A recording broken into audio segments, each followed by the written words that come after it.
¿Desde cuándo hablamos de equidad de género? La respuesta, la verdad, puede que sorprenda. Vamos a hacer un viaje para descubrir cómo nació y evolucionó una de las ideas que más ha transformado nuestra historia. Siempre se tiende a pensar que esto de la equidad de género es un debate súper reciente, ¿verdad? Cosa del siglo XXI. Pues en realidad sus raíces son mucho, pero que mucho más profundas.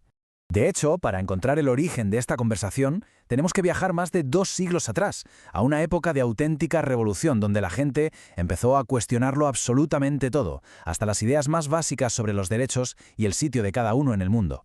Venga, vamos al principio de todo. ¿Cómo surge esta idea en un mundo que, parecía tener unas reglas totalmente inamovibles? La chispa, sin duda, fue el siglo XVIII, la era de la Ilustración. De repente, la razón se puso por encima de la tradición como la guía para organizar la sociedad. Y claro, eso abrió una puerta enorme para cuestionar estructuras que parecían eternas, como las relaciones entre hombres y mujeres. Y en plena Revolución Francesa, una voz como la de Nicolas de Condorcet señaló algo que parecía evidente. Si se estaba hablando de igualdad, ¿por qué se dejaba fuera a las mujeres? Su reflexión fue clave. Dijo que a veces la costumbre nos ciega tanto ante una injusticia que ni se nos pasa por la cabeza reclamar un derecho que nos han quitado. Una idea, la verdad, que sigue siendo increíblemente potente hoy en día. Pero bueno, ya se sabe. Una cosa son las ideas revolucionarias y otra muy distinta es la realidad del día a día. Y aquí es donde la historia nos muestra la gran promesa incumplida de aquella época. Aquí el choque es brutal. Por un lado, se proclamaban a los cuatro vientos los derechos universales de libertad, igualdad y fraternidad. Pero en la práctica, ese todos resulta que no incluía a todo el mundo. Las mujeres, igual que los esclavos, se quedaron fuera de la ecuación. El poder, la política, todo eso siguió siendo un club exclusivamente masculino.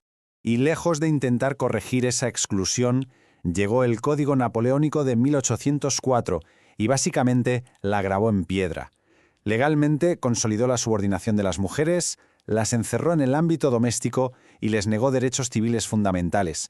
Fue un paso atrás gigantesco que tardaría más de un siglo en empezar a revertirse. Pero, como es lógico, ante una contradicción tan bestia, no tardaron en aparecer nuevas voces y, por supuesto, nuevas luchas a lo largo de todo el siglo XIX. Y aquí entra en escena una figura absolutamente clave, John Stuart Mill. Su argumento fue revolucionario porque dijo algo que iba mucho más allá.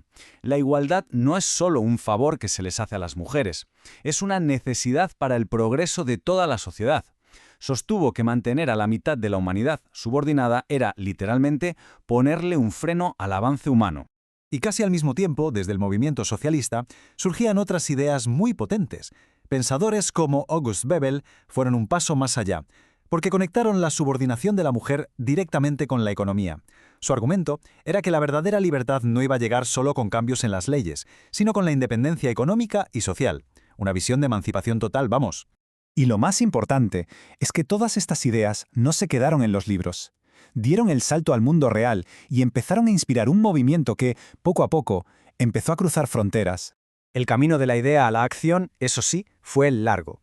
Empezó con textos potentísimos como el de Mill en 1869.